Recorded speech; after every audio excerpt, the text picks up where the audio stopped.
என் அன்பான வணக்கங்கள். இறையருளும் குருவருளும் நம் அனைவருக்கும் கிடைக்கட்டும். ஒரு ஜாதகத்துல பாத்தீங்க அப்படின்னா நம்ம ராசி நட்சத்திரம் எல்லாமே பாக்குறோம், லக்னம் பாக்குறோம், இத வச்சு பலன் சொல்றோம். இதுல இப்படி இந்த ராசியில பிறந்தா இப்படி இருப்பாங்க, இந்த லக்னத்துல பிறந்தா இப்படி இருப்பாங்க அப்படின்னு பல வகையான விஷயங்களை ஒரு ஜாதகத்துல தெரிஞ்சுக்கிட்டு அதுக்கு ஏத்த மாதிரி வழிபாடுகள்லாம் செஞ்சுட்டு வரோம்.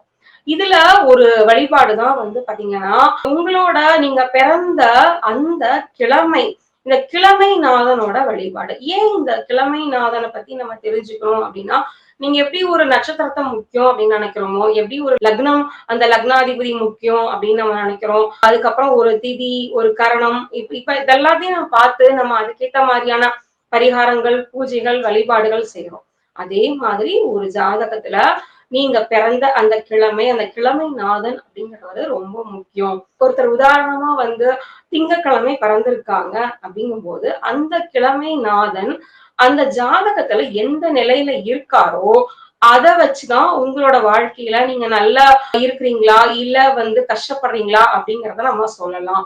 இப்போ திங்கட்கிழமை பிறந்தவர்கள் சந்திரன் ஜாதகத்துல நல்ல நிலைமையில இருக்கணும். அப்படி இருந்தா மட்டும்தான் அவங்க வாழ்க்கையில நிம்மதி, சந்தோஷம், அவங்க நினைக்கிறதெல்லாம் அடைய முடியும். இப்ப இந்த கிழமைநாதன் கணக்கு பண்ணும்போது நீங்க பாத்தீங்கன்னா ஒரு சூரிய உதயம், இன்னைக்கு சூரிய உதயம் எப்ப ஆச்சோ இதுல இருந்து அடுத்த சூரிய உதயம் வரை ஒரே கிழமை தான் நம்ம எடுத்துக்கணும். இதுல பாத்தீங்கன்னா இப்போ நம்ம ஆங்கில தேதி மாறுற மாதிரி 12 மணிக்கு மேல அடுத்த கிழமை அப்படின்னு நம்ம எடுத்துக்க கூடாது.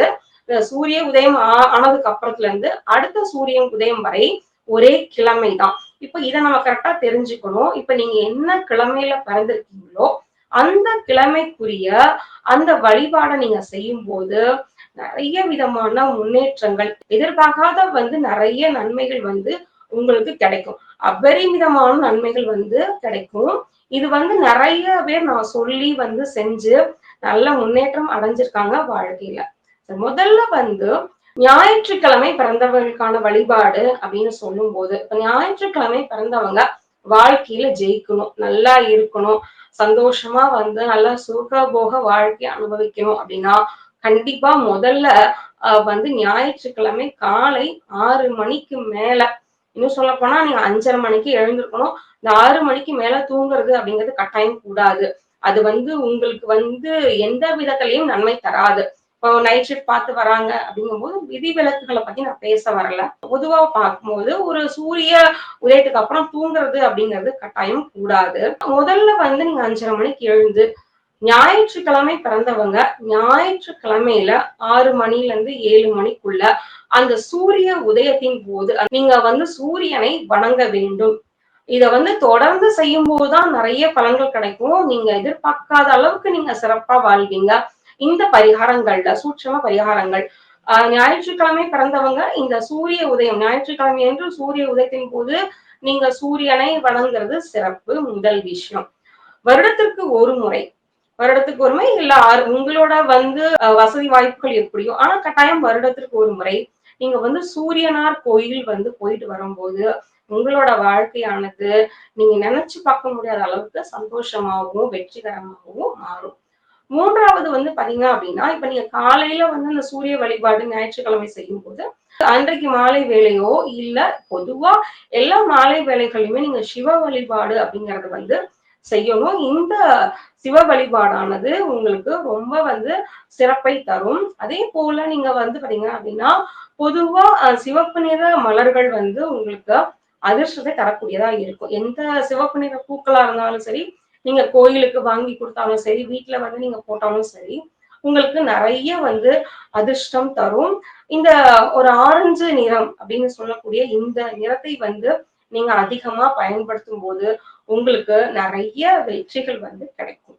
அடுத்து பாத்தீங்கன்னா இந்த வெள்ளெருக்கும் பூ அப்படின்னு சொல்லக்கூடிய இந்த பூவை நீங்க எடுத்து விநாயகருக்கு தொடர்ந்து நீங்க மாலையா கட்டி போடுறீங்க அப்படின்னா இதுலயும் பாத்தீங்க அப்படின்னா உங்க வாழ்க்கை மிகவும் சிறப்பா மாறும். தொடர்ந்து நீங்க செஞ்சுட்டு வரணும். ஞாயிற்றுக்கிழமை செய்யறது ரொம்ப சிறப்பு. மற்ற நாள்களையும் நீங்க செய்யலாம். இதுல அடுத்து சூட்சமமான விஷயம் என்னன்னா, இந்த கோதுமையினால் ஆன உணவு வந்து எப்பவுமே உங்களுக்கு அதிர்ஷ்டத்தை தரும். இப்ப நீங்களும் இந்த கோதுமையாலான இனிப்பு வகைகளா இருக்கட்டும், இல்ல சப்பாத்தி, தோசை இந்த மாதிரியான விஷயங்களா இருக்கட்டும், எல்லாத்தையுமே நீங்களும் சாப்பிடணும். இத வந்து தானமும் குடுக்கணும். பொதுவா கோதுமைய நீங்க தானம் குடுத்தாலும் சரி, இல்ல அத உணவு பொருளா நீங்க செஞ்சு இனிப்பு, இந்த மாரி எந்த ஒரு உணவு பொருளையும் நீங்க செய்யலாம். கோதுமையில செஞ்சு, அத வந்து நீங்க பிறருக்கு கொடுக்கும்போது, பல மடங்கு அதிர்ஷ்டம் உங்களுக்கு பெருகும். நீங்க வந்து வாழ்க்கையில என்னென்னலாம் சாதிக்கணும்னு நினைக்கிறீங்களோ, அது எல்லாத்தையுமே இந்த சூட்சம வழிபாடுகள் மூலமா நீங்க வந்து செய்ய முடியும். எப்பவுமே நீங்க வந்து இருக்கிற இடத்த ஞாயிற்றுக்கிழமை பிறந்தவர்கள் இருக்கிற இடத்த ஒளி பொருந்திய இடமா வச்சுக்கோங்க. எப்பவுமே டல்லான ஒரு இடத்துல, இருட்டான இடத்துல, இது மாரி இருக்கும். நீங்க இருக்கிற இடம் பிரகாசமா இருக்கணும். சூரிய ஒளியால நீங்க பிரகாசமா வச்சுக்கிட்டாலும் சரி, இல்ல ஆபீஸ் மாரியான இடங்கள் அது சூரிய ஒளி படாதுன்னா நீங்க லைட் மாரி போடணும். எப்பவுமே நீங்க வந்து ஒரு ஒளி பொருந்திய இடம் தான் உங்களுக்கு வாழ்க்கையில நீங்க ஒவ்வொரு ஸ்டெப்பா முன்னேறதுக்கு வந்து பாத்தீங்கன்னா, அது ஒரு விதமான வழிகாட்டும் உங்களுக்கு. நீங்க ஒளி பொருந்திய இடம்னா உங்களுக்கு அதிர்ஷ்டத்தை எப்பவுமே தரக்கூடியதா இருக்கும். இது ஞாயிற்றுக்கிழமை பிறந்தவர்களுக்கான தாந்திரிக சூட்சும வழிபாடு. இத வந்து ஒவ்வொரு விஷயத்தையும் நீங்க முயற்சி செஞ்சு பாருங்க.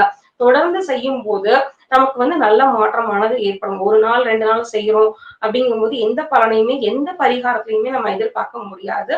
ஞாயிற்றுக்கிழமைகள்ல வந்து கட்டாயம் வந்து இந்த முதல்ல சொன்ன மாரி அதாவது இதுல வந்து பாத்தீங்கன்னா, பல விஷயங்கள் நான் சொன்னதுல வந்து உங்களுக்கு செலவே இருக்காது. குறிப்பா வந்து காலையில எழுந்து இந்த சூரிய நமஸ்காரம், இந்த மாரி சொன்ன விஷயங்கள்ல. இப்ப இது எல்லாத்தையுமே நீங்க செஞ்சு பாருங்க. நல்ல மாற்றங்கள் வரும். சிவாய நம! நன்றி, வணக்கம்.